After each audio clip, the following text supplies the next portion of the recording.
that. Principal's office. So nice. Do they like say, okay, you're done? Or do they expect you to continue to work? Right. I mean, I told them 3 weeks, but like, Oh, Mandy. the reason I set my end date that I did was I wanted my health insurance for December. Said Helen, hands off, go to the teacher. Right. I didn't want to go into a new company's health insurance for 1 month Yeah. Right. and have it start over in January. So I was like, You said, I'll work a couple days into December. Right. okay. It's 5 o'clock. Let's call the meeting to order. Start with the pledge. Allegiance to the flag of the United States of America and to the republic for which it stands, one nation, under God, indivisible, with liberty and justice for all.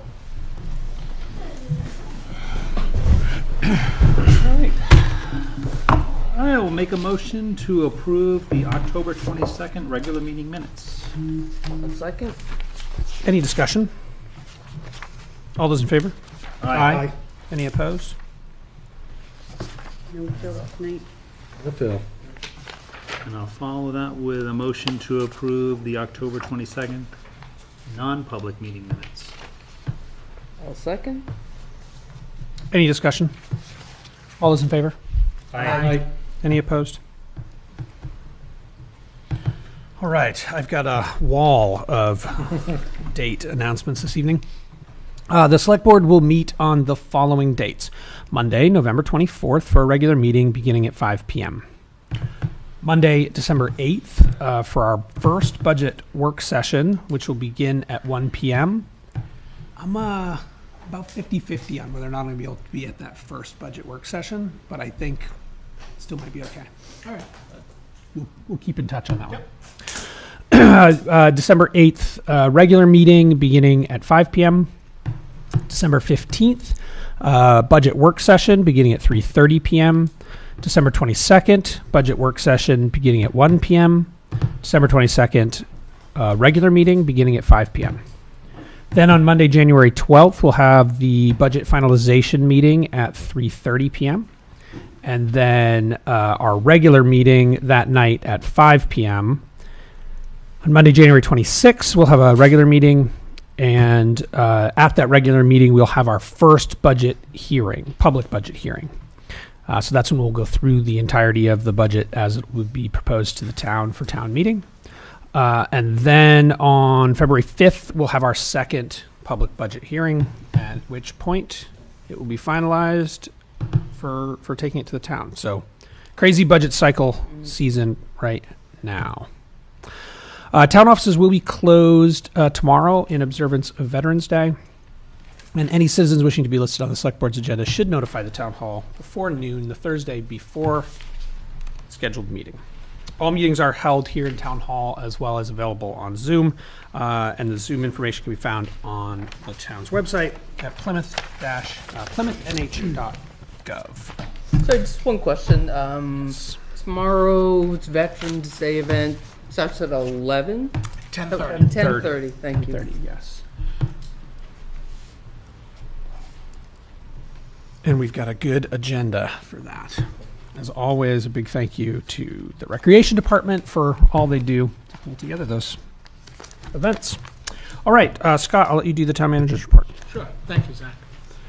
Spear Memorial Hospital and Ammonoosuc Community Healthcare. A big thank you to Spear Memorial Hospital and Ammonoosuc Community Healthcare for the payment of $10,000 to purchase an additional Lucas device that will be placed on the Rumney ambulance. The Lucas device provides consistent, high quality, and uninterrupted chest compressions during cardiac arrest, which research shows can significantly increase a patient's chances of survival and positive neurological outcomes. And some may ask why on the Rumney ambulance, because they do run mutual aid to Plymouth as our community partner in providing EMS services. So now we have one on both of our ambulances and on the Rumney ambulance. That is correct. That's great. Spear Memorial Hospital sign replacement. The hospital is wishing to replace the emergency room sign at the intersection of Highland Street and Avery Street on the town street sign pole. The sign will have additional reflective material for easy identification, and the sign will the sign will be better placed for those trying to find the emergency room. Spear wanted to make sure that the select board did not have any concerns with this. So they'll be moving forward with it, a much brighter, more reflective sign to get people to our trauma center. Must be requirements for signs though, right? Only so big, within Correct. certain, and who are they working with on that? Actually, it's in the town right away, so they don't have to work with the planning board. It's Okay. a select board decision. Gotcha, thank you. So are they gonna submit plans for what that sign's gonna look like? Are we gonna give them, do you have details on? Basically, it's the same sign they had before. It's a little larger, but the red sign below says trauma center. Yeah, Okay. That's the only change. That's the only Ah, change. okay. Yep. Okay, so pretty minimal. right, gotcha. Do you need a vote on that since we have the authority to approve it? Certainly can. Probably for the best. Okay, I'll make a motion to approve the Spear Memorial sign replacement as described. I'll second that. Any discussion? All those in favor? Aye. Any opposed? Next, the Town Hall Comprehensive Energy Audit. On Tuesday, November 4th, Jesse Jennings, Russell Hunt from LCI Energy, Bill Johnstone from the New Hampshire Electric Co-op, Grace Garvey and Brian Eisenhower from the Energy Commission, and I met on the energy audit for Town Hall. The contract has been signed for the audit and will soon start. Our hope is to have the audit completed in December, and we will receive the report that will identify findings and recommendations for work to be completed with a cost estimate and projected savings. The total cost of the audit was $6,000, with $3,000 being reimbursed by New Hampshire Electric Co-op. So that will start, I think, next week with Jesse, with the environmental scientist being here and starting the audit process. Welfare update for October of 2025. During the month of October, Mary Ann had 42 consultations with individuals seeking assistance. The cases range from assistance with adult and elderly services, rent, homelessness, fuel assistance, electricity, and housing, and becoming more complex. Mary Ann has confirmed that SNAP food pantries and food box pickup locations in Plymouth is scheduled for Wednesday, November 26, 2025, at 151 Tenny Mountain Ski Resort from 1 to 6 p.m. Participants that show up must bring their EBT cards. And again, as always, thank you, Mary Ann, for exceptional service in helping those in need. 2026-27 budget update. The 26-27 budget went to the Budget Committee for review on Thursday, October 30th. Ann and I met with the Budget Committee and Capital Improvement Plan Committee on Thursday, November 6th at Town Hall. The next step is department heads will meeting with the Budget Committee on Thursday, November 6th, the 10th, and the 13th. 2026 Hazard Mitigation Plan. The Hazard Mitigation Plan Committee will start meeting on Wednesday, November 19th, with Homeland Security Emergency Management and Hubbard Consulting, the town's hired consulting firm, to start the update of the 2021 Town of Plymouth Hazard Mitigation Plan. The plan is required to be updated every 5 years, and a public notice has been posted in the lobby here at Town Hall in the weekly newsletter. Plymouth Village water and sewer construction, water main installation, construction continues on Reservoir Road and Highland Street. As we receive weekly updates, we will keep residents informed in our weekly newsletter and on the Town of Plymouth Facebook page. Additionally, Jason, Dan Doucette, and I attended the Plymouth Village Water Sewer Asset Management Meeting Level of Service Workshop on Monday, November 3rd.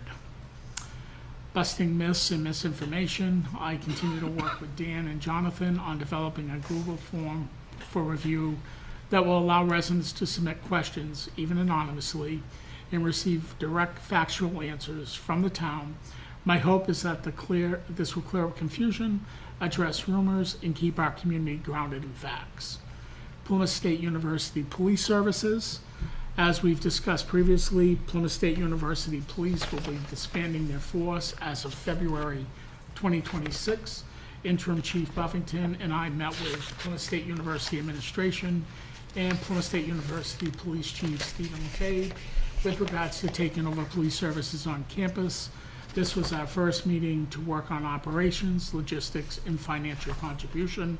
I will say the meeting went very well, and we are putting together a financial package that would meet the town's expectations in being able to provide police services on campus. Additional items, my November town manager's message is up on the website. The select board strategic priorities are on the website, as well as the budget schedule for the 26-27. In closing, the best way to stay informed and engaged is to join us at a public meeting. The select board meets on the second and fourth Monday evenings of the month at Town Hall. You can also visit the town website at www.plymouthnh.gov to access meeting agendas, minutes, and the latest news.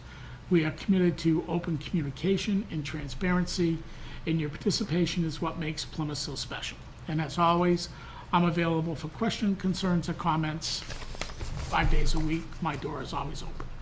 Thank you. Scott, the Google form for busting myths and misinformation, do you have a timeline on that? I need to speak to Jonathan. I will get one and I will send that out.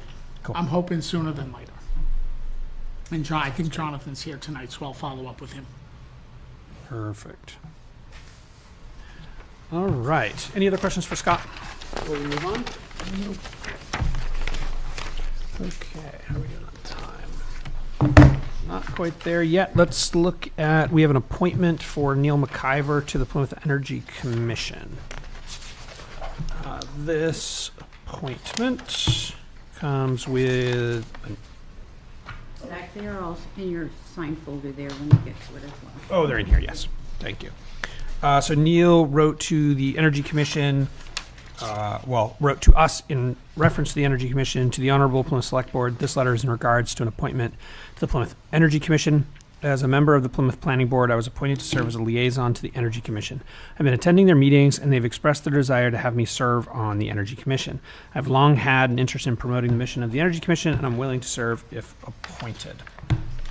And then Ashley Saba from the Energy Commission wrote and said, I recommend Neil McIver's appointment to the Plymouth Energy Commission. All right, now I will make a motion to appoint Neil McIver to the Plymouth Energy Commission. I'll second. Any discussion? Do we know what the open positions on the Energy Commission look like? I assume there is an open one because we're appointing. I don't know what it is, looks like now, but generally in the past, they've needed members. They've so. needed members. They've been understaffed. Just to note on this, it has a term that expires April of 28. All those in favor? Aye. Any opposed?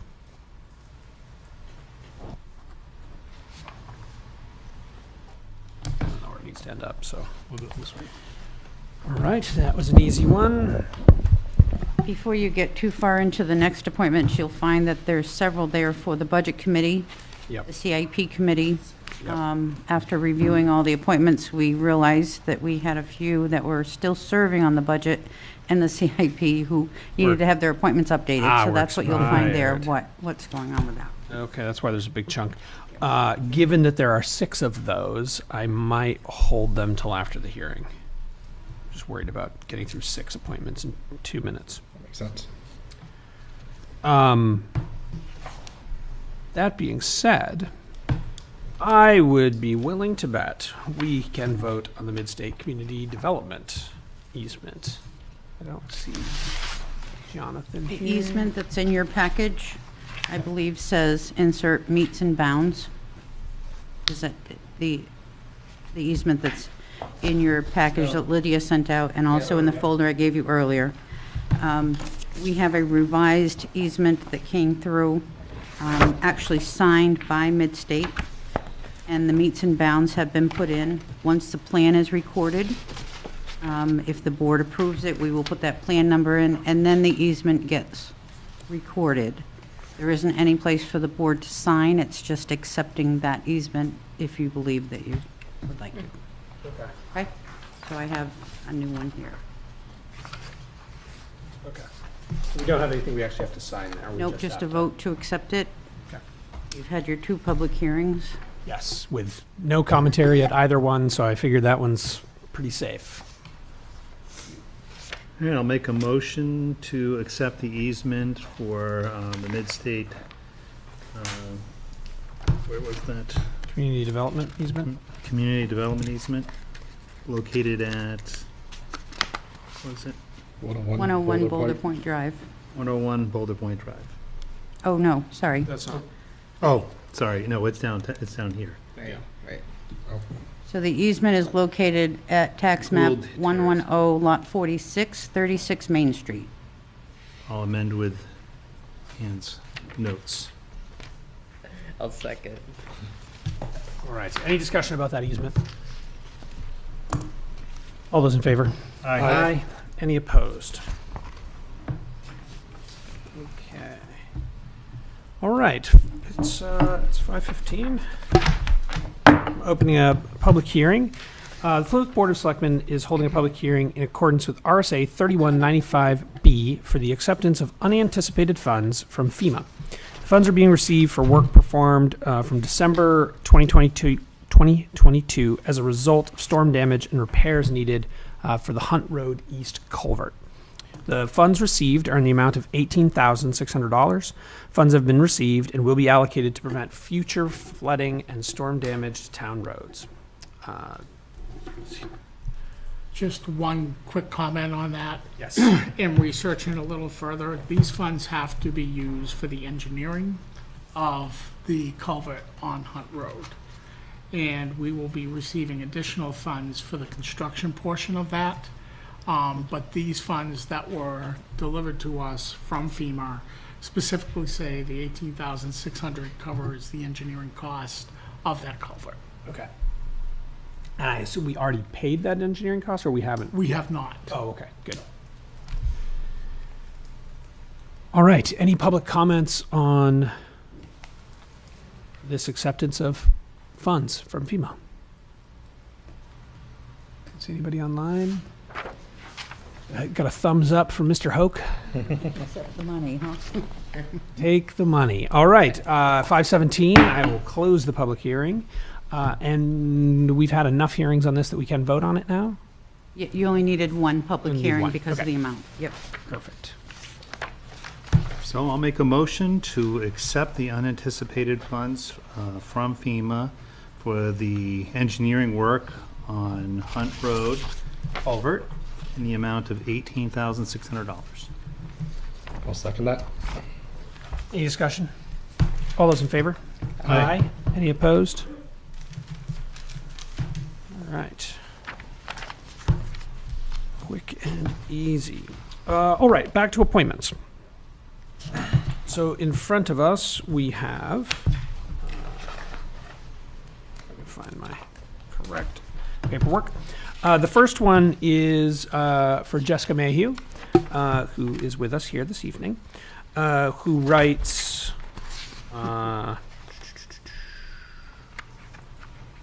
It was recommended by Sue. Yeah, Sue.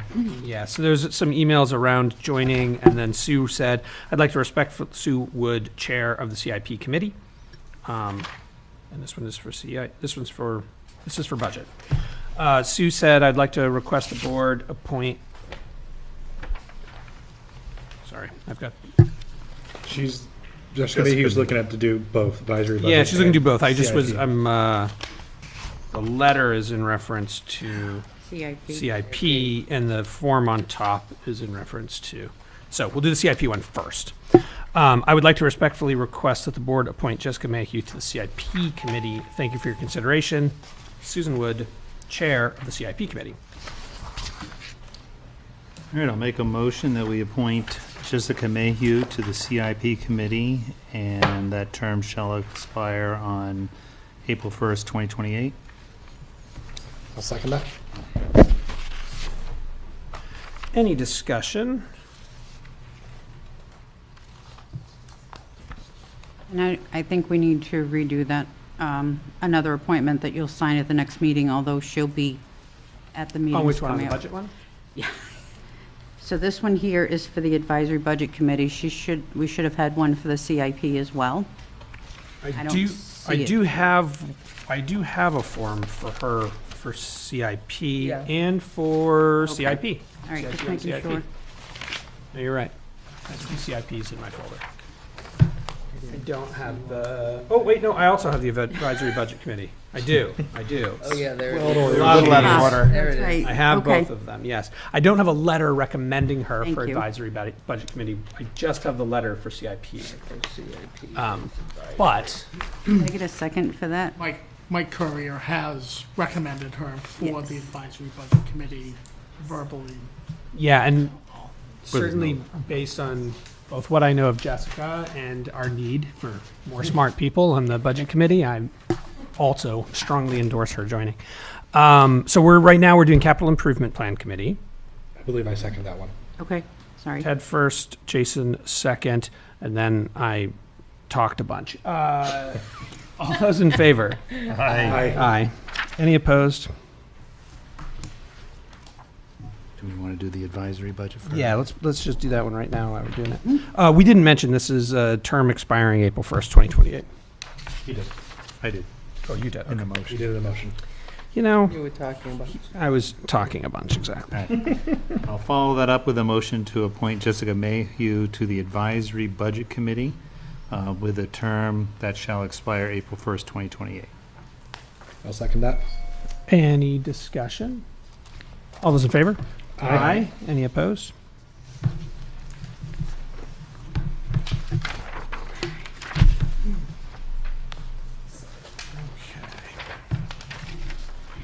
There's going to be no recommendation for Mike Courier or Mark Halloran because they're on the committee right now.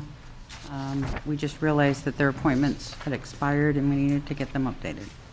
And did we stagger these at all? Are they 2-year appointments? There's other people on the board who are stacked, so. Okay, so when you set these Make ones sure up, that- yep. perfect.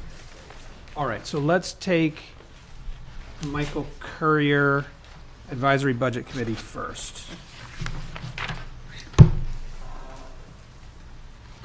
All right, I'll make a motion to appoint Michael Courier to the Advisory Budget Committee with a term that shall expire April 1st, 2027. Second? Any discussion? Having served on the Advisory Budget Committee, Michael has been fantastic for many, many years, so happy to have him officially on the committee. All those in favor? Aye. Any opposed? And let's stick with Michael Courier and do Capital Improvement Plan Committee. All right, I'll make a motion to appoint Michael Courier to the Capital Improvement Plan Committee with a term that shall expire April 1st, 2027. I'll second. Any discussion? I'm having a realization. Do we have the authority to appoint to the Capital Improvement Plan Committee? You do. It's not a subcommittee of the Select Board, it's a subcommittee of the Planning Board. The planning board is a subcommittee of us. Mm-mm. They It's elected choose, body. Oh, it now is, yeah. Sure is. it's not elective until, It's elected March. now. We can't, if a planning board member leaves, we can only appoint them through to election. They are effectively an elected body now. so if you want to hold off on those, then I will check. I mean, we just appointed Jessica, but, details. I You would say, can appoint them through town meeting 2026. Up until town meeting 2026, because it's not on the ballot as of 2025. We sure? I'm pretty sure. I'm not so confident. I don't think we have the authority to appoint anybody to that subcommittee. Seems like we would, because there aren't elected officials yet on the planning board. They don't. I think they've always, but the CIP has always been a subcommittee of the planning board. It's why I serve as the alternate on the planning board, so that I can serve on the subcommittee. Oh, really? Yeah. Didn't know that So you was think the reasoning. I think CIP is planning a board I think appoints planning board all these appoints members? CIP. I think they do. I can check tomorrow morning. Yeah, I'll check first thing. I mean, we're Huh. well in progress, and these people are all kind of serving in those roles, but I would like the appointments to be correct. I'll check in the morning. And I also don't think the planning board would object to any of this either, but. So we'll put those to the side, and let's go back to Mark Halloran for Budget Committee, where we definitely have authority. All right. I'll make a motion to appoint Mark Halloran to the Advisory Budget Committee. Second. Mary Ann's faster. Any discussion? All those in favor? Aye. Any opposed? Okay. Whew, here's the appointments done.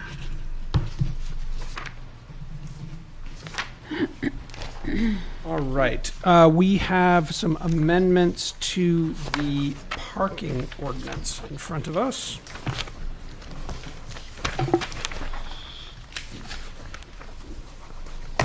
And Chief Buffington to speak to them. So these are, which one are we doing first? Parking? Is that what you said? Parking, please. So these are the changes that we talked about at the last meeting. The first thing you'll see on page 2 is the definition of a parking enforcement officer. Page 3 is the fine amount of $100 for the administrative for the boot fee.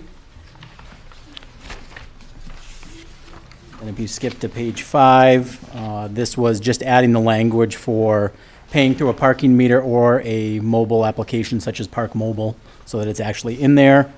And also in paragraph 3 in that same page, I added that it's only 25 cents in the meters now, there's no other coins, or to pay through a mobile application. Page 6 was again just the word of parking enforcement officer.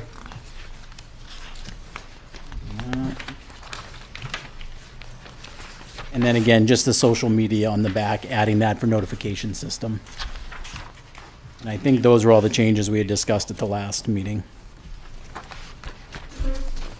Matches my recollection. Matches mine as well. So with that, I'll make a motion to approve the amendments and fees to the town's parking ordinance. I'll second. Any discussion? All those in favor? Aye. Any opposed?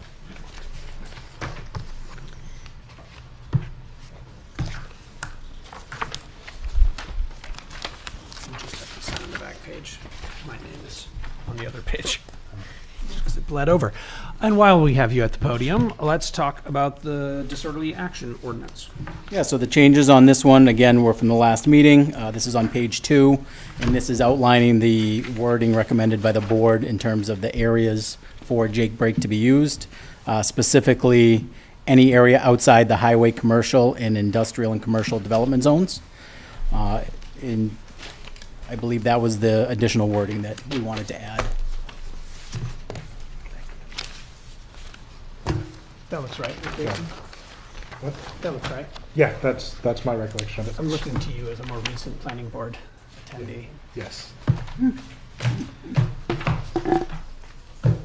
I'll make a motion to approve the amendments to the town's disorderly action ordinance. I'll second that. Any discussion?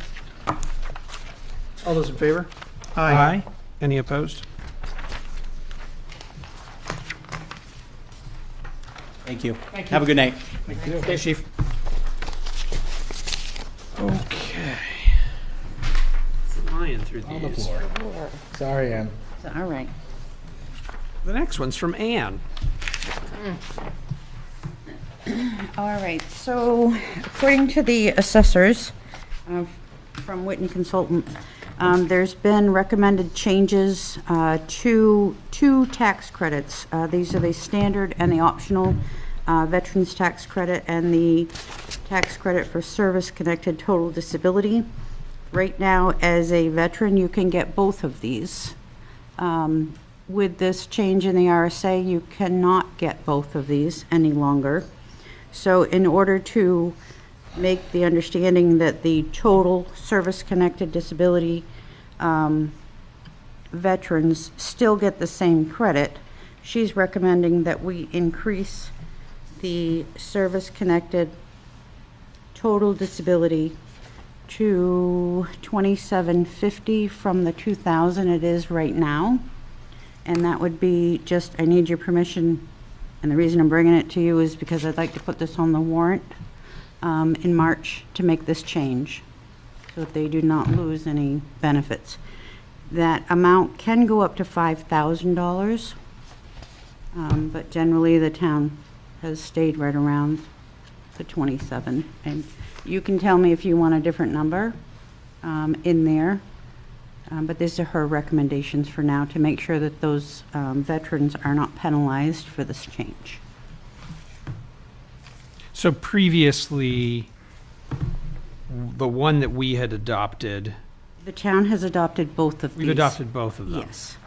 But, And- and they used to, you could get both previously, and now you can't get both? Correct. Yep.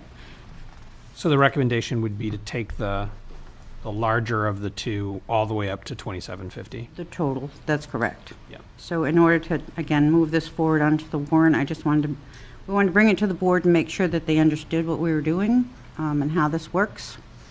And if you're okay with that, I don't really need a vote. I just need to be able to, your consensus, and I'll move it forward from here. So we're looking to increase RSA 7235, which is the connected total disability, Correct, to 2750. correct.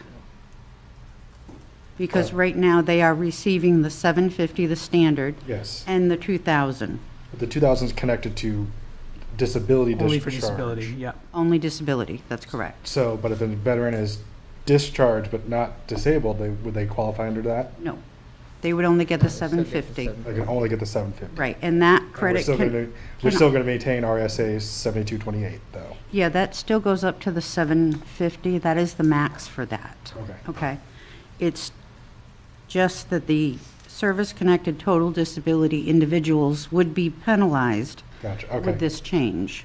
Thank So you. that they Thank you. would, so the disabled veteran would no longer be eligible for the 750. Correct. Gotcha. And so we're Okay. adding 750 to that, so Make it so that they're eligible. Makes sense. And Okay, then the. or we're proposing it, because we're just putting it on the Right. right. And so the up to 5,000, was that there before, the up to 5,000? The RSA says that you can go up to 5,000. There's not many towns that have gone up to the full 5,000 because it can, you know, depending on how many total service-connected disabilities you have in your town. If you move that from, you know, 2,000, now you're taking $3,000 off, 3,000 additional off their taxes, Okay, from the 2 to the 5. okay. So a lot of people don't, a lot of towns don't go up to that, but you can. Yeah, Most towns use the median. Yeah. right. Yep. But the additional 750 could be covered by the up to 5,000 without changing anything, right? No, because the town votes for exactly amount. how much the town pays. I see. So it's not at our discretion, it's whatever the Gotcha. town has voted in. Okay. But you, what I meant by that is you can move that up to $5,000 if you wanted Okay. to. Right, if we were like, oh, 2750 is not enough, let's go to Oh, 3000. a general or let's go to- statement yeah. as Correct. opposed to an individual. Or someone could Gotcha. floor motion it They to could. higher as well. Change it, yep, Okay. on the floor. Thank you. Okay. Gotcha, thanks, Ed. So I'm just looking for guidance to make sure that you guys, that all of you are happy with. Thumbs up. Yep, You're good with Yeah. that? 750 makes sense to me. absolutely. I think that's, Okay, that's so the right that's where we'll answer. head. And that, we'll see that on the You'll see it on draft the warrant, when it yep. comes along, so nothing to vote on related to that this evening. Thanks, Ann. Okay, the leasing documents for a new ambulance. I guess this one's yours as well, Ann. It's for me as well. So at town meeting 2025, the town voted for and accepted a lease agreement for a new ambulance. We did not move forward with getting the lease put in place because the company that's actually building the lease, or building the ambulance, indicated they didn't need any money. So why go into leasing and get yourself into the financing until we have to? Right. Well, we've found now that it's time to start ordering supplies for that, so we will need to put this lease in place. The request here is to approve this lease with Franklin Savings Bank and to authorize Scott as your town manager to go forward and finish those negotiations We did put 113,000 in the budget. The lease is coming in at 103. So that, we were close. Okay.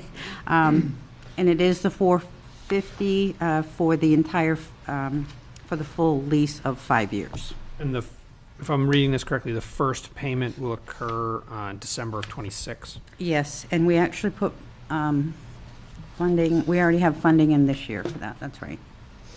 The other thing we'll make sure that's included in the contract is an escape non-appropriation clause in the event that this does not pass at town meeting as a warrant article.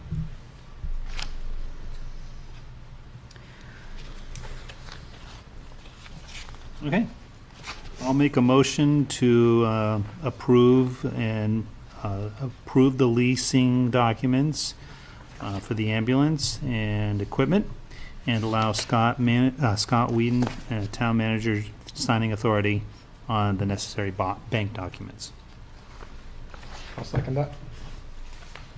Any discussion? All those in favor? Aye. Any opposed?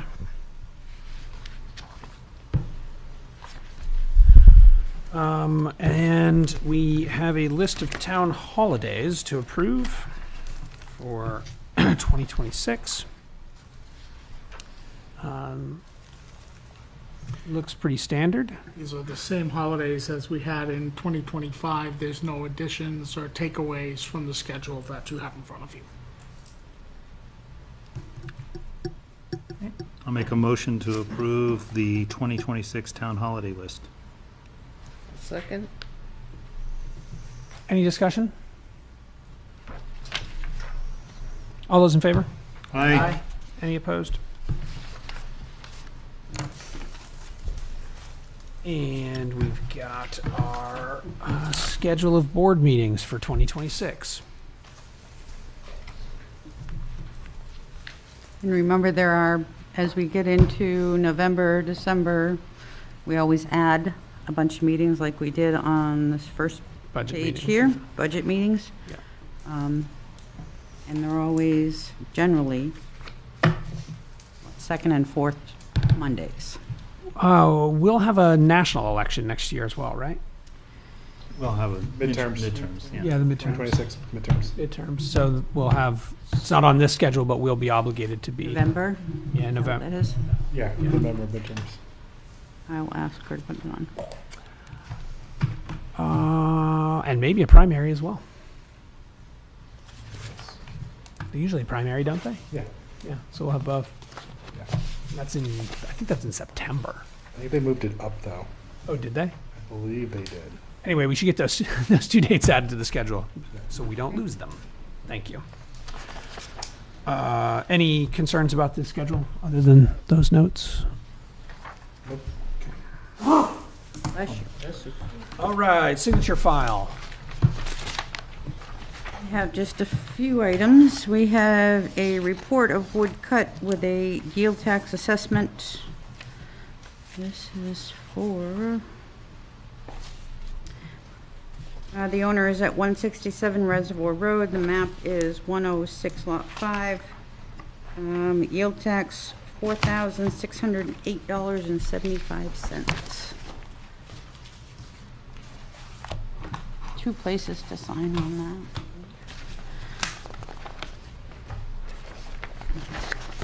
The next item we have is a land use change tax.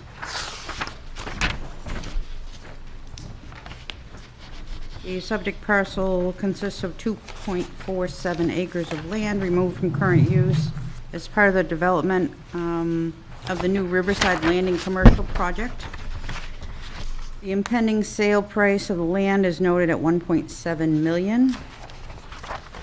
This area that just came out in current use is being valued at $950,000, and the land use change tax that the town's going to see is $95,000. Okay. So there is additional information there if you want to see it. 2 signatures, black ink would be preferred. If you don't have black, I have it. You got pink over there, Zach? Got black. No fancy colors for me this evening.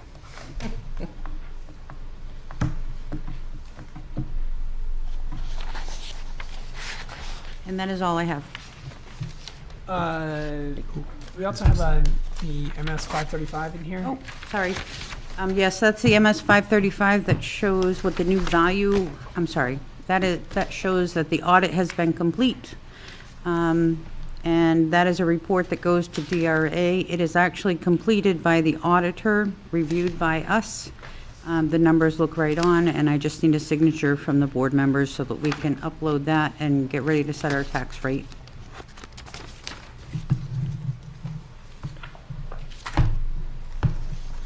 Thank you. I know that's a lot of work. Just a signature for us. Still but waiting for the it's, government to open to finalize it, but we're getting there. Do we have like an average of how much things went up, or? Yeah, I believe that it went from 747,000 to 747 million to 819 million. Quite a bit. We still haven't had a chance to speak to the auditor to see if it was more single-family homes or if it was commercial. I believe it's more single-family homes. which is That's my That thought. makes sense. unfortunate, but It is, but that's what. it's people the find. reality. Yep. It's the reality. Okay, that takes us to committee reports. Jason, you're first up. Lot of discussion about budget stuff as we get in that time of year. One of the first things is Sewer and Water is down a member for their board as Tom resigned.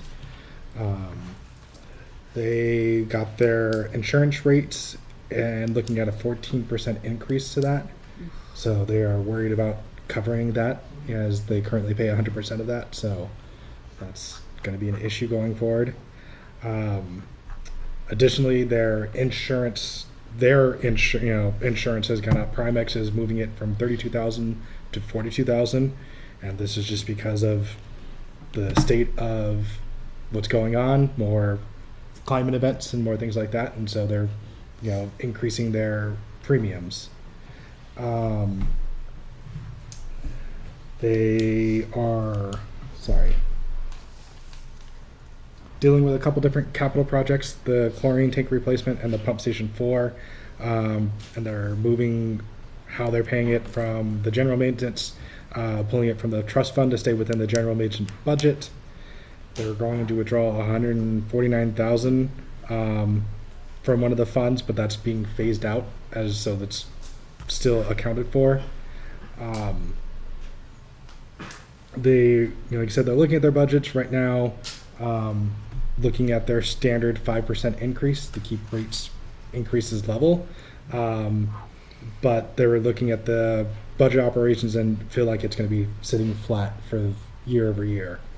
They are going to be putting a capital request for a vehicle, as 5 out of 8 of their vehicles are over 10 years old. So one of the questions they did have is the town, do we lease a majority of our vehicles? I know we just did the document for the ambulance, but We lease the larger vehicles, but for example, police cruiser we buy outright. okay. So they have concern about their aging fleet, and they're looking at practices to see, what the town does overall and whether they should be leasing their own vehicles or purchasing outright. So that The was good one part of the about leasing is you get into this regular cycle, and Yeah. if you can get them all staggered properly, it's more predictable. questions. Okay.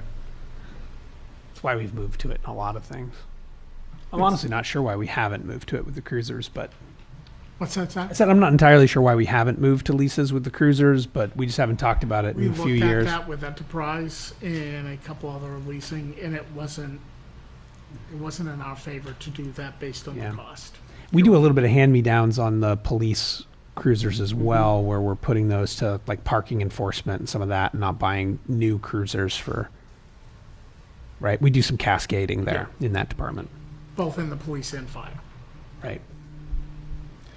Other than that, they're looking to pay down some of their debt to save about $300,000 in interest, and looking to set up different trust funds to match what the USDA wants.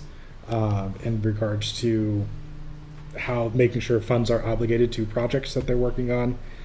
And of course, they're having problems because of the government shutdown and funds being frozen. So, and then last but not least, they're hoping that the Holderness well will come online in about 2 weeks, and that was a week ago when that comment was made. So that is it. Coming soon. Yes. Great. Without Phil, do you happen to have any sort of planning board related I do. update? So they met, excuse me, they met last Thursday. A majority of the discussion was on short-term rentals and other zoning amendments that they're looking forward for March of 2026. But really, the bulk of the conversation was on short-term rentals with Tom Newcomb, building inspector and code enforcement officer, as well as the planning board, entering into dialogue about how they can move that forward.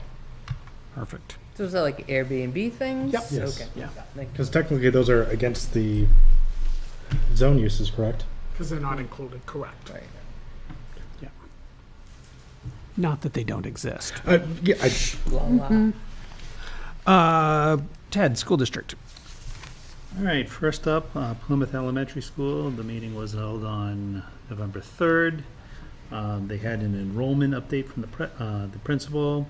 School currently has 386 students, and they did a breakdown, which I'm not going to detail here. The decrease from last month's 394 is attributed to several students moving and ongoing housing challenges in the community.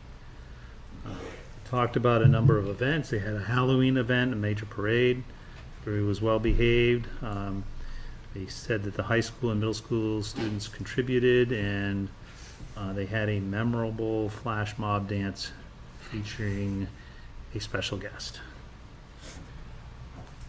Upcoming events, third grade will go to the Museum of Fine Arts. Report card training for teachers is scheduled, and Veterans Day Assembly is set for today at the 10th. Veterans expected to attend. Thanksgiving luncheon is being organized over 2 days. Some notable things from the facilities area. Changes to parking lots that are underway. They, especially to improve handicap parking, signs are being added to ensure proper enforcement. Let's see what else. They did detail out a Chromebook policy update. This is really surrounding more about what they do if one is negligently damaged, and it details that a $150 fee is charged for the replacement. If no further damage occurs, then the fee is applied to the student's 8th grade trip. Additional incidences incur further fees. And then if you have additional incidences, it doesn't go towards the senior the 8th grade trip. Let's see, staff. Athletics, fall sports season concluded successfully with the thanks to the coaches and staff. Winter sports signups have closed. And they also did talk about food debt service collection. And what they're doing is, this is where you have people who can pay that are just not paying. So they're going to set a limit of $150 once you reach that limit, and they're going to send it out for collections. And but in the end, no student is denied a meal. If they come in, they need a meal, then they get it. And that concludes what I have for PES. Moving on to the high school. They had a detailed student report, so I'm going to kind of hit the highlights. The Honor Societies, French and Spanish, held inductions on the 23rd of October.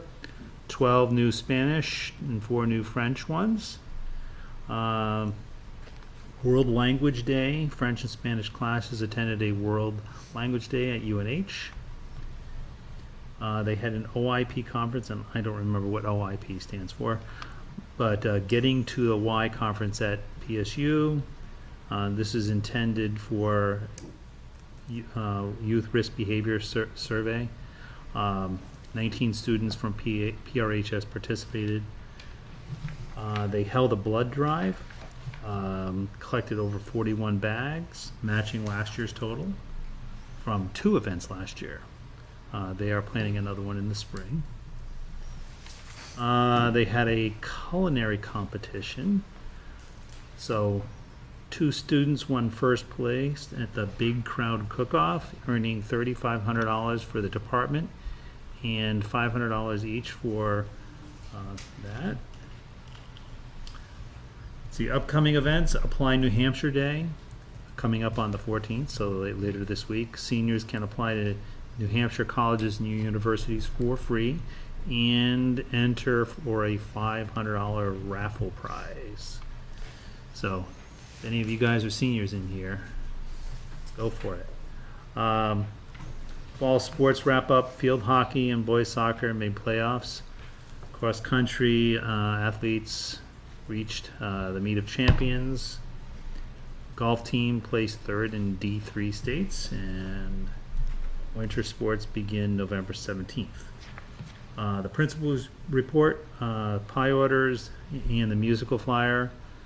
So the reminder, the Little Mermaid, and they have pie order forms. Let's see. Quarter 2 begins. The grades for quarter 1 were verified, and report cards were emailed to students and parents. They have an AI task force, and they're participating, organized by the assistant superintendent. The group will be discussing pros and cons of AI in education, but no formal policy changes yet. They had 2 flu vaccine clinics, one for students, one for adults. Attendance was moderate. Let's see. Faculty safety training, October, focused on safety. Rod Diamond from the police department provided craze training, civilian response to active shooter events. The event was well attended and prompted further review by emergency management team. Let's see. They had a math curriculum change. Math department is going to be aligning Algebra 1 and 2 to the new standards, and they're proposing replacing pre-calc honors with AP pre-calc, granting AP honors GPA to bump calculus and statistics. So basically, if you take those AP classes, you get as I understand, a bump in your GPA because they are honors level. And they have a dual enrollment status with Lakes Region Community College, so you can get credit for both high school and college. So these changes will affect transcripts and are intended to encourage students to pursue advanced math. They had a number of policy approvals. These were ones that were already discussed in the previous meeting. They were just approving them. Approval for a field trip, and that was that. Any questions for Ted?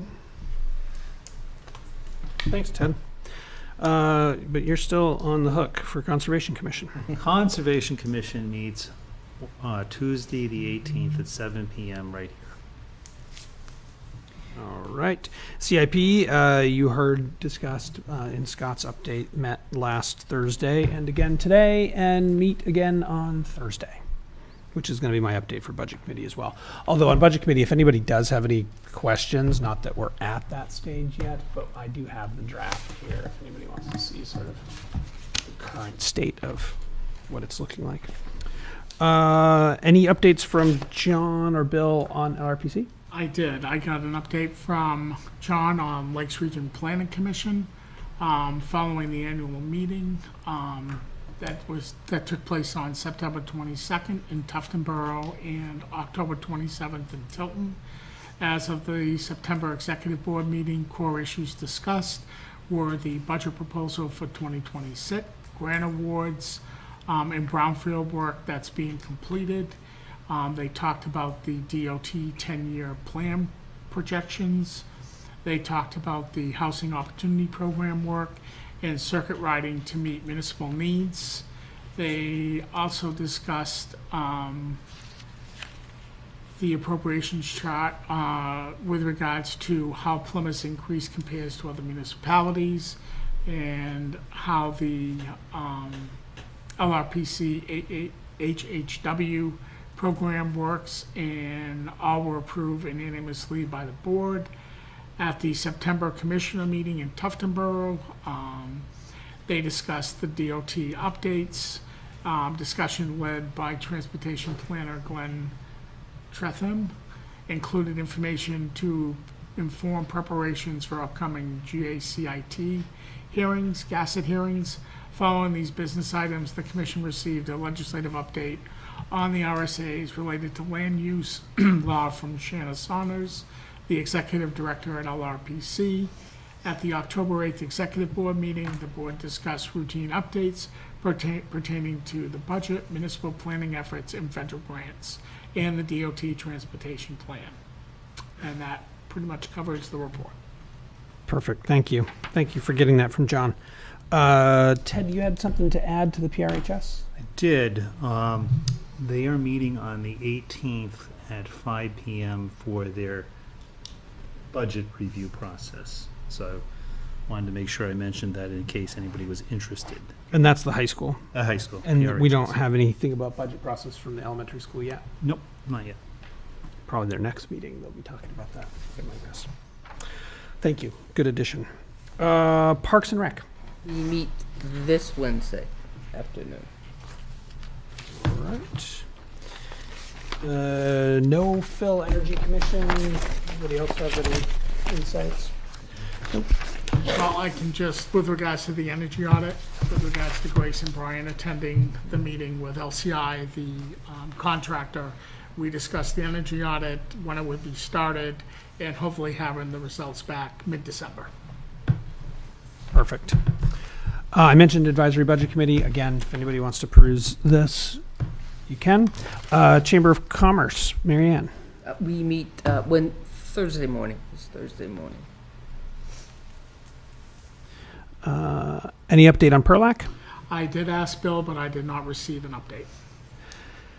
Fire and Police Building Assessment Committee? We Wednesday. meet Wednesday. Wednesday, thank you, Jason. Wednesday at 9 o'clock Wednesday morning at here. 9 a.m. So we should have an update on the Phase 1 environmental study, as well as we have a guest coming in to speak on energy efficiency in building a new building. Perfect. I might be a couple of minutes late to that, as I have a doctor's appointment at 8:30. So All right. And union negotiations were Monday, the 3rd at 8:30 a.m. We did meet, we had a discussion, but we'll be talking more about that in non-public. all right.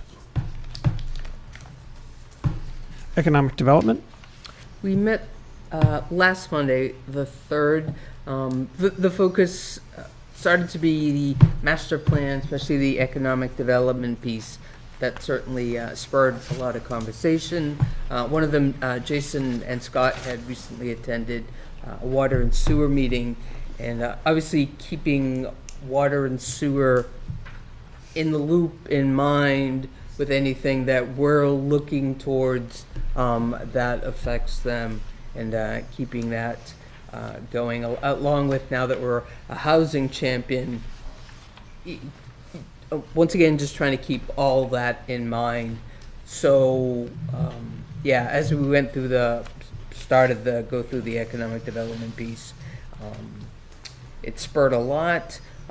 We talked about a business focus group and what that looks like. Do we do a survey? It gets a little, right, is it just downtown business owners? Is it all business owners, more starting maybe with some sort of digital survey, which then led into conversations about the UNH extension and possibly engaging with them, and especially for the surveys. Sorry. We also talked a bit about parking, and I meant to shoot you a reminder, and potentially embarking on getting a parking feasibility study done, and seeing if there's monies left or monies in the parking budget to cover those costs. Now, I think it might have been at John's suggestion. I took a look at Exeter's. They had a focus parking study done, a feasibility study. They worked with Stan Tech. Okay. So they did an extremely thorough feasibility study. It was also at a cost of $50,000. Their pieces were different. Our pieces, their pieces are different. So, we're trying to get our arms around that as well. The Exeter study, similar stuff as far as downtown. They did a photo time lapse, which was kind of, that's cool. Like, really seeing the averages of how long do they actually stay in those parking spots.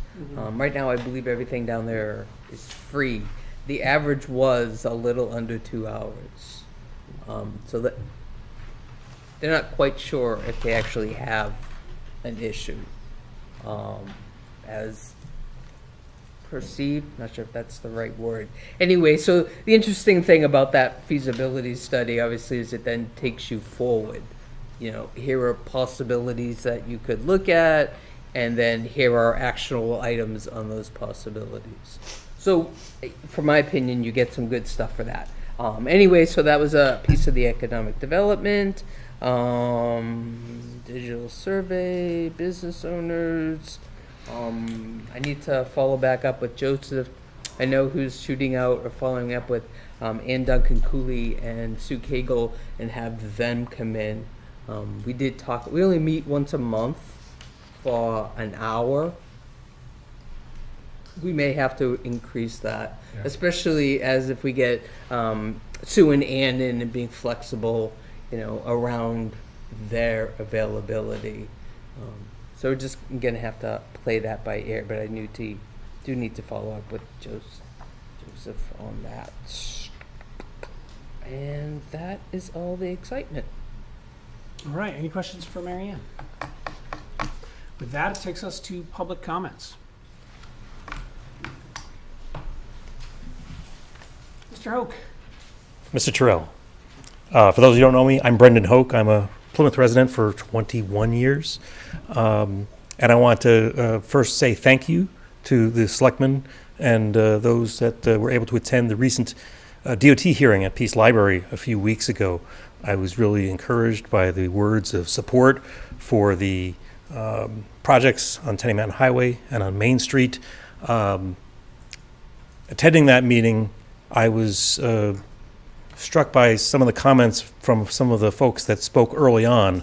I believe there were some families there with some children speaking about Main Street and the crosswalk that was originally on Main Street and is no longer there. And I scratched my head and I said, wow, I thought there was a crosswalk there, and I recently took a look, and lo and behold, the crosswalk that was going from Main Street to Old North Main Street no longer exists. If you look at it on Google Maps, on the satellite view, it does exist because it was there, taking pictures prior. The only remnant that I can see that is left is that there is still signage indicating that there's a crosswalk ahead if you're traveling southbound on Main Street.